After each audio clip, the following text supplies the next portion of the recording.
이게 만약에 추후에 재개발이나 재건축을 한다면 최소 아파트 10억 원대를 받을 수가 있다는 겁니다. 2억 원대에 매입을 해서 해당 경매 물건을 10억대의 아파트를 받을 수 있는 최소 5배 이상의 투자가 가능한 그런 경매 물건이라고 보여질 수가 있죠.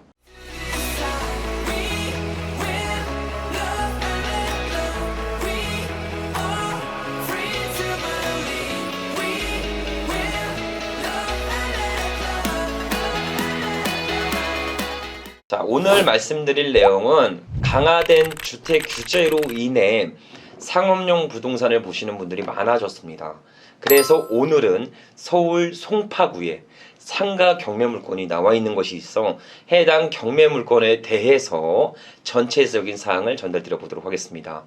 시청자분들이 해당 경매 물건을 가지고 분양권을 받을 수 있다 등등 다양한 문의를 주셔서 이슈화되는 물건이기 때문에 한번 제가 전체적으로 다양한 출구 전략을 풀어서 한번 전달 드려보도록 하겠습니다. 오늘 경매 재밌으니까 끝까지 보시면 좋을 것 같습니다. 오늘 물건 보면서 말씀 한번 드려보도록 할게요. 서울 송파구 문정동에 위치한 근린상가 시설입니다. 지층에 위치해 있어요. 자, 근린상가이고 대지권은 19평, 전용 면적은 21평으로 구성되어 있습니다. 분양 면적은 한 25평 이상 될 거라고 보여집니다. 경매 구분은 강제 경매입니다. 즉 근저당 이하의 금융사 이하의 경매가 신청된 게 아니라 채권에 의해서 경매가 진행됐던 물건이라고 보시면 됩니다. 즉 가압류로 인해서 진행했던 물건이라고 보시면 돼요. 소유자 오땡모씨, 채무자도 오땡모씨입니다. 2억 원 출발, 최저가 1억 6천만 원부터 출발하는 물건이죠. 서울에 그것도 21평 상가가 1억 6천이라니 엄청 저렴하죠. 우선 가격부터가 굉장히 매력이 있어요. 가격이 괜찮아야 경매 물건을 보고 싶은 마음이 생깁니다. 우리 시청자 모든 분들이 물건을 딱 보고 가격 보고 이게 괜찮은 거야 모르는 거야 이렇게 모르시면 안 돼. 계속적으로 물건을 많이 보면서 이 가격은 매력 있는데 라는 게 생각이 들 정도로 경매를 많이 숙지하셔야 됩니다. 자, 1억 6천의 물건입니다. 자, 해당 물건은 신건에 진행을 해서 2020년도 6월 1일에 누군가가 낙찰을 받았습니다. 얼마에? 2억 조금 넘게 2억 조금 넘게 해서 낙찰을 받았어요. 2억 100만 원 정도의 낙찰을 받았네요. 근데 해당 물건에선 잔금을 치지 않았습니다. 그래서 재경매가 신청이 됐어요. 그래서 진행이 됐습니다. 근데 우리 입찰 보증금을 보시면 아세요. 입찰 보증금이 10%죠. 해당 물건은 매각 허가 결정이 취소된 물건입니다. 자, 매각 허가 결정이 취소된 이런 물건은 사실상 입찰하려면 힘들거나 꺼려져요. 보실 때 이거 문제 있는 거 아니야? 이거 문제 있으니까 낙찰자가 낙찰받고 매각 불허가 신청을 통해 매각 허가 결정이 취소된 거야. 이런 건 입찰하면 안 돼. 이렇게 생각할 수는 있습니다.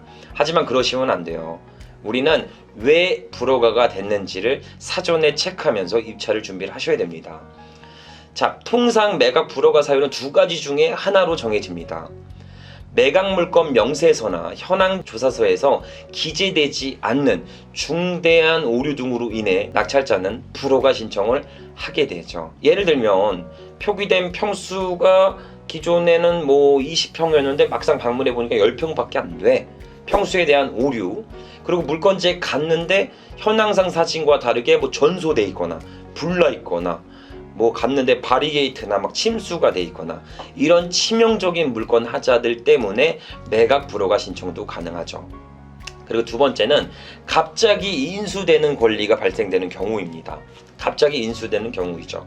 예를 들어 후순위 임차인이 선순위 근저당을 말소하여 대항력을 취득한 경우, 이런 경우는 사실상 많이는 없는데 선순위 채권 금액이 낮고 대항력 받는 임차인이 돈을 더 많이 받아가야 된다면 간혹 선순위 임차인이 최선순위의 근저당을 말소하여 대항력을 취득하는 경우가 있습니다. 이럴 때는 매각 불허가 사유가 진행되죠.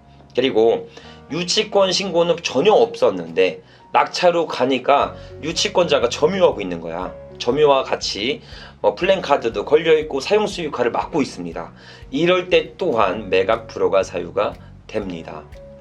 결론은 현장에서 모든 인수 권리는 파악을 할 수가 있습니다. 그러니까 이렇게 매각 불허가 된 물건들은 현장 조사를 꼼꼼하게 진행하셔서 왜 불허가가 됐는지 체크하고 보다 안전한 입찰을 진행하셨으면 좋겠습니다. 이 해당 물건의 제일 매력적인 부분들은 위치가 굉장히 매력적이에요. 자, 여기 보면 장지역이 있죠. 장지역에서 거리가 얼마 안 돼. 자, 총거리는 약 181m 정도. 한 200m가 안 돼요. 도보로 걸으면 2분 거리밖에 안 됩니다. 이거 그냥 제가 좀 숨 안 쉬고 뛰면 한 30초 안에 끊을 수도 있을 것 같아. 굉장히 근접한 거리에 위치해 있습니다. 초역세권이죠. 거기다가 고등학교, 초등학교, 중학교, 고등학교, 공원들까지 전체 다 밀집되어 있어서 주거의 인프라는 양호한 편에 속합니다. 중요한 건 이 해당 상가가 깔고 앉아있는 대지 지분이 굉장히 큽니다. 말도 안 되게 커요. 지층 상가인데 19평의 대지 지분을 갖고 있어요. 건축 면적이 21평인데 19평의 대지 지분을 가지고 있다는 겁니다. 그럼 평당가가 얼마예요? 한번 계산해 볼까요, 우리? 자, 현재 최저가가 한 1억 6천이니까 자, 1억 6천 나누기 약 한 20평 가까이 되니까 대지 평수가 20평 하면 평당 800만 원대에 나온 거예요. 대지 지분이 평당 서울이 800만 원대가 나왔습니다. 지금 이 대지 지분 이 주변의 시세 평당가는 얼마인지 시세 조사를 간단하게 좀 해볼게요. 토지 시세는 밸류맵에서 보다 정확하게 나옵니다. 자, 평당 7천이죠. 평당 3천이래요. 최소 못 줘도 평당 한 3천은 줘야 될 것 같아. 평당 3천짜리 건물인데 현재는 평당 800만 원대에 나와 있는 그런 경매 물건입니다. 우선 대지 지분 자체가 굉장히 큰 매력입니다. 더군다나 이 지도를 보시면 이 땅의 신분, 자, 지적 편집도 누르면 이 장지역 주변 여기 해당 땅의 신분도 굉장히 양호한 편입니다. 뭐예요? 3종 일반 주거지역에 위치해 있습니다. 3종 일반 주거지역에 평당 800만 원대의 땅은 어디서든지 구하지를 못합니다. 사실상 굉장히 저렴한 가격이죠. 이 장지역 주변의 아파트 시세도 여기들 아파트 있잖아요. 문정동, 송도파크지오 뭐 이런 다양한 아파트들 최소 10억 이상의 호가입니다. 그러면 약 대지 지분 20평을 가지고 있고 이게 만약에 추후에 재개발이나 재건축을 한다면 최소 아파트 10억 원대를 받을 수가 있다는 겁니다.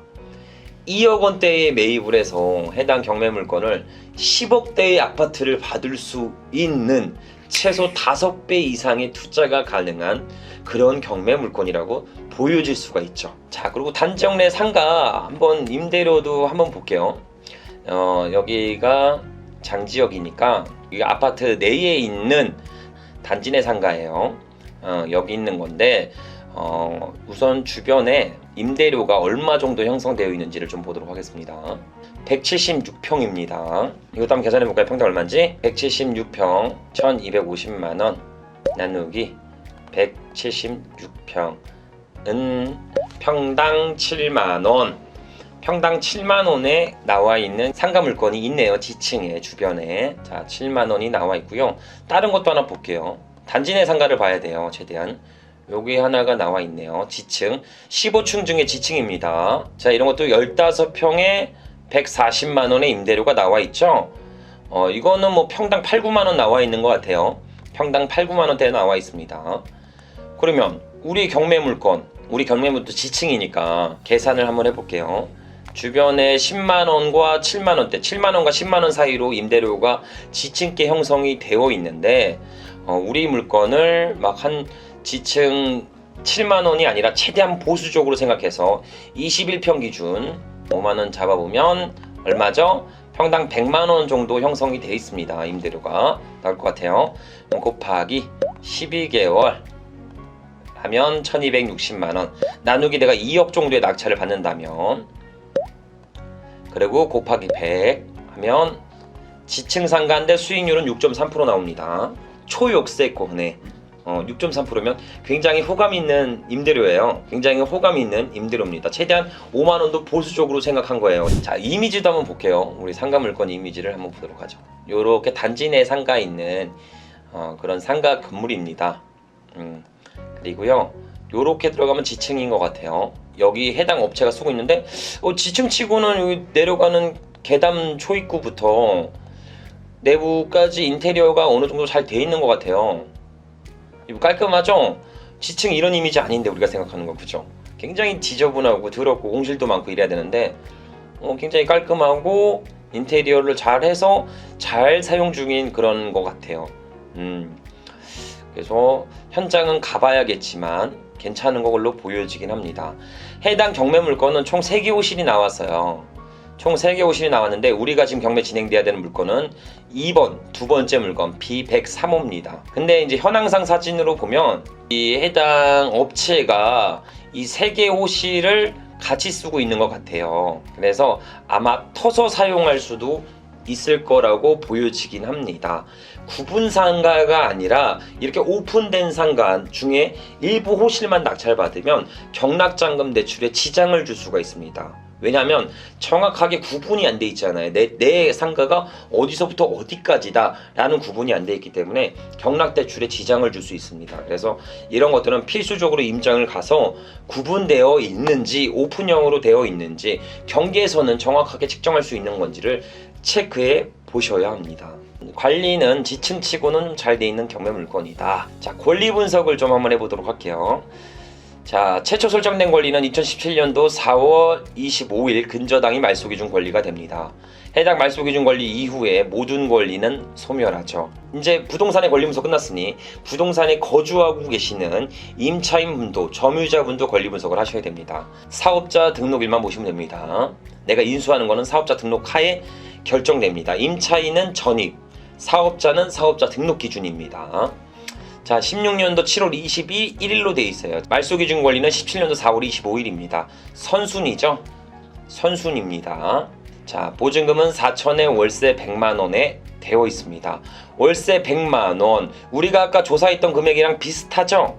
우리가 아까 조사했던 평당 5만원씩 5, 20, 100만원이랑 얼추 비슷하게 시세대로 임대차 구성이 잘 되어 있는 것 같아요. 근데 확정일을 안 받았어요. 자, 이게 뭐냐면 사실상 확정일을 받지 않으면 돈 받는 대기표를 뽑지 않은 거기 때문에 배당 순위는 맨 마지막으로 배당을 받게 됩니다. 지금 현재 선순위 근저당 채권자들이 다소 무거운 금액대로 설정이 돼 있어서 아마 해당 임차인은 배당을 받지 못할 거예요. 하지만 최우선 변제 대상에는 또 범위가 들어가서 최우선 변제 범위 이후에는 뭐 배당 받을 수가 있으니까 이 부분도 계산하면서 입찰을 들어가시긴 해야 됩니다. 자, 이렇게 임차인 부분이 존재하는 물건이라고 보시면 됩니다. 자, 해당 물건에는 하자가 있어요. 뭐냐면 유치권 신고가 들어와 있습니다. 자, 대산 띵땡땡땡 예로부터 공사대금 1억 9천의 유치권 신고가 들어와 있습니다. 그 성립 여부는 불분명하죠. 자, 이런 유치권 신고가 들어왔는데 저희가 알아보니까 채권자가 유치권 배제 신청을 진행을 했습니다. 그래서 이 배제 신청서도 받았어요. 요게 유치권 배제 신청서입니다. 이 유치권의 배제 신청한 내용을 제가 간략하게 한번 요약해서 해볼게요. 유치권은 총 3가지 사유로 인해 허위라고 증명하고 있습니다. 채권자 쪽에서. 첫 번째는 임차인과 채무자는 같은 소속이며 채무자가 보증을 해서 인테리어를 한 거다 라고 주장하고 있습니다. 같은 회사 직원이고 뭐 이래서 무조건 유치권에 대한 비용들은 보증을 쓴 채무자가 책임져야지 낙찰자가 책임지는 것은 아니다 라고 주장을 하고 있습니다. 두 번째는 임대차 계약서상, 얘네가 임대차 계약서도 갖고 있습니다.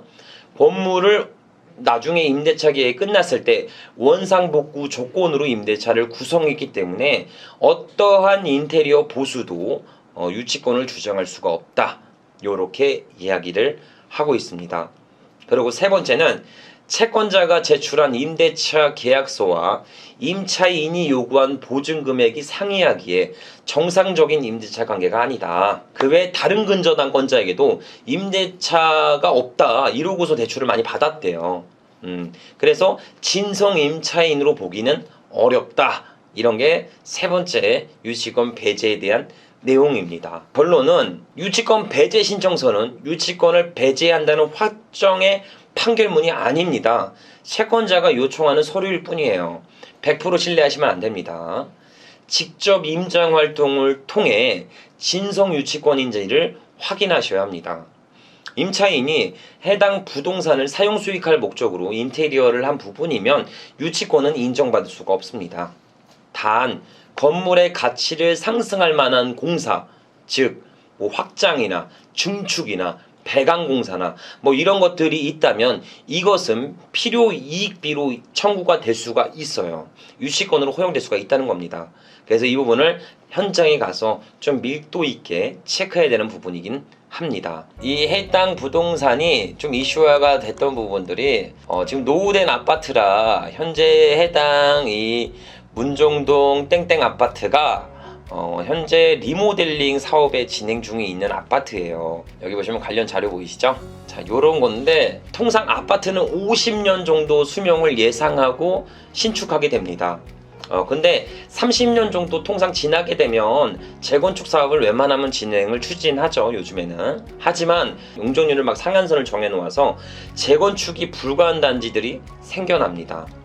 예를 들면 현재 2종 1종이 아니라 막 상한선이 400%일 때 막 지어진 건물이야 이게. 그렇기 때문에 이런 단지들은 부시고 다시 지으면 수익성이 안 나옵니다. 그래서 재건축이가 불가하는 거야. 이런 사항을 고려하여 정부는 다시 부수고 다시 짓는 것이 아닌 리모델링 제도를 만들었습니다. 재건축처럼 수많은 세대를 늘릴 수는 없지만 15% 정도는 늘릴 수 있어요. 이렇게 정해놓기 때문에 일정 부분 새로운 가치를 만들어낼 수가 있습니다. 거기다가 일부 리모델링 비용을 국가에서 지원받아 적은 비용으로 새롭게 탈바꿈할 수 있는 계기가 될 수 있죠. 하지만 우리 경매 물건은 리모델링 선정 부분에서 빠져 있습니다. 즉, 이 아파트는 리모델링이 돼요. 요렇게 리모델링이 되는데 우리가 낙찰받은 이 경매 물건 있잖아요. 이 상가 건물 이거는 리모델링에서 제외됐다는 거야. 이거는. 그래서 새롭게 새로운 가치를 만들어내기는 다소 어렵습니다. 이게 재개발 및 재건축만 됐어도 이 상가 또한 분양권을 받을 수 있었어요.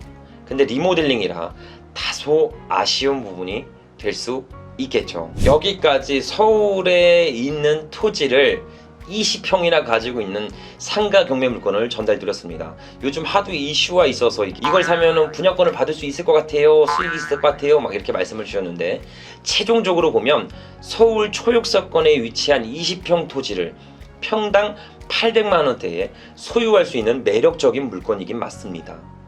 현재는 해당 아파트가 리모델링 사업의 추진 중에 있어 바로 가치는 만들 수는 없지만 추후 미래 가치가 현저히 높아 중장기 투자 목적으로 진행한다면 적극적으로 물건을 검토해 보시면 좋을 것 같긴 합니다. 즉, 임대료를 받으면서 잊고 살 수 있다면 그냥 묻어놓을래? 어차피 임대료 나오니까 난 리스크 없어. 이렇게 잊고 살 수 있다면 투자를 검토해 보시고, 단기적으로 내 돈을 빨리 굴려야 돼. 스노우볼처럼.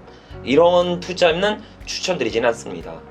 이 점 참고하셔서 보다 폭넓은 경매 투자의 근육을 키워 무조건 이기는 투자를 진행하셨으면 좋겠습니다. 자, 여기까지 상가 경매 물건을 말씀드리고요.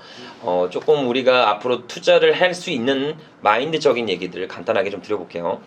자, 우리는 퇴근 후 시간과 여가 시간에 나 대신에 내가 남는 시간들 있잖아요. 짜투리 시간대, 출퇴근 시간, 그리고 회사 내에서도 짬나는 시간, 이렇게 다양한 시간들이 존재하죠.